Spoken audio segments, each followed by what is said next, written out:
good to get back doing these. So I've got a review of the Nest Learning Thermostat. So my current mechanical thermostat has got on the blink. So I thought I'd upgrade to one of these new modern thermostats, and I've heard a lot of good things about Nest. So I thought I'd give it a go. So this is the unboxing. As you can see, the packaging is really nice. It's really high quality packaging. I think Apple's got a lot to do with how packaging is done these days, but yeah, I was quite impressed by the quality of the materials. Probably a bit of waste there as well. Probably could slim down on the packaging here, to be honest, but never mind. Having a bit of trouble trying to get out of this box. It's quite tightly packed in. So I'm not sure the terminology of this. So the first thing you see is the dial, and it looks fantastic. Got this protector on top, so you take that away. Picking it up, the quality of the material, the weight of the item itself, it feels like a really premium product. The glass on the top feels nice and thick. It's got a weight to it, so yeah, it doesn't feel cheap at all. It feels a really nice, well built piece of equipment. So okay, let's take the second bit of the packaging out and put that to one side. Next, got the user manual. I'm not going to fit this myself. I'm just going to get an approved installer in. So put that to one side. But again, nice packaging. So this is the heat link. This is the thing that connects to the junction box of where all your wires are. So I think I'm not a heat engineer, but essentially the wires that are going into the controller are going to come in here. And effectively, what I'm going to be doing is controlling my hot water and my downstairs heating with this. I've still got my mechanical thermostat upstairs, but I'm not going to change that one yet. So this is the thing that is used to connect the wiring to. If you're having it replace the existing thermostat, you can have the dial thermostat sitting on a kind of worktop, and you can buy a stand and everything else. It's £30 odd, ridiculous for a bit of plastic and a micro USB cable. There's also a backing plate as well, so if you are replacing your old thermostat with this, you've got a backing plate to just hide any of the mess that might be left. So I think that's really nice touch. So all in all, really nicely well packaged. All of the equipment is there, simple. So okay, so next shot is of the thermostat. So interesting thing is the thermostat won't work until you've got the backing plate in. You'll need this QR code. So when you install the app on your phone, so if you want to connect to the app, you don't need to connect to the app, but it's useful.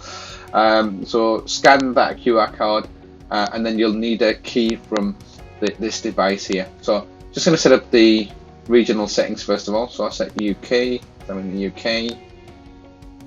It's really easy to navigate, as you've seen there. It's quite intuitive. You twist the dial, the whole unit, and because you've got the backing plate underneath, this is what keeps it still while the outside turns around. So I'm just selecting the Wi-Fi. Cool, and then to select, you just press down, enter the password, which I'll do offline. It's checking for software update, which is really good because it means that you've got the latest version. If there's any updates, you'll get that straight away. I noticed it does take a little bit of time.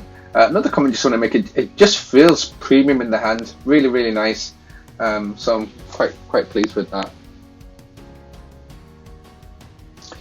As you can see, it's taken a little while. I think it's a good point for me to mention the giveaway. So I'm on the road to 1,000 subscribers. And to kind of mark that, I'm going to be giving away $100. So if you want to be with a chance to win that $100, please like, subscribe, and comment on my videos. Please view my other videos and like and subscribe there. It'll increase your chances of winning. And hopefully we get to that 1,000 subscribers pretty soon. So ask you to enter your location, which I found quite interesting. And realistically, what this is for is obviously you've got your regional settings, but also it will ask you for your postcode as well. So what is your area code, your house? You know, you'll have the zip code in America and so on and so forth. It's really easy to select the zip code. You just turn the dial. But part of this is to give you that report if you sign up. So you can sign up for a report, monthly report. It compares you with other Nest users within your area and with your particular profile. And we'll give you an update on how you're comparing to other Nest users. So this is where you can put in the approved installer's ID. So Nest knows that it's been installed by an approved installer. And here I'm just trying to connect to the heat link. It's not going to work, obviously. I've not installed it yet. I've got the engineer coming around later on. But yeah, I just wanted to show you the next step. So, just like magic, here we go. It's all installed. And you can see the backing plates made it look really nice and neat. So here you go. So when you're twisting the dial and it goes into the orange, it's signifying that it's triggered the heating. And essentially what this is doing is, I'm not a plumber by any means or a heating engineer. It's telling the port valve that I've got in my system to start letting hot water through. So I'm just going to go through some of the features. Maybe I'll do a bit more of an in-depth video if people are interested to know a little bit more on the details of this, but this was primarily an unboxing. As you can see, it's got a heating and safety mode on here. So essentially the safety mode is a temperature that it will never go below, and this is useful if you're away from home and you just want to make sure your pipes don't get frozen up. So mine is set to 4.5 degrees, and I've got it in economy mode as well. So when the heating is switched off, I've got it set at 9 degrees, so it should never go below 9 degrees. So the Nest is always kind of on. So this is the bit that I really didn't like, where it kind of zooms across. So if you're on the first day, it's fine, it will zoom across one day. But if you're at the end of the week, it really hurt my eyes, to be honest. But the actual changing of the temperature and adding different time to your schedule is pretty easy to do. In fact, I found it easier on the app because you can copy and paste. So if you set the timer and the schedule for one day, you can just copy and paste to the other days as well, and it makes it a lot easier. This bit I found quite frustrating, to be honest, because I didn't know how to get back out. And realistically, what you need to do is just reverse back. I really like the fact that it tells you how long it will take you to get to the desired temperature as well. So when you select the temperature, you'll notice it'll say 10 minutes, 20 minutes an hour to get to that temperature. Now here I'm just showing you the safety mode and so on and so forth.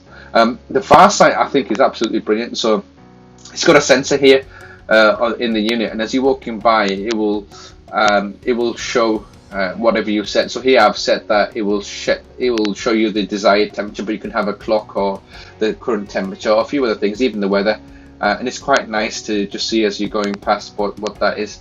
As you can see, I've connected to the Nest app, connected to the internet, and I've kind of recorded where I'm looking at the device. So I kind of getting to the end of this now. I can go into more detail if needed, but please do subscribe, do leave your comments below, and I look forward to the next one. Thank you.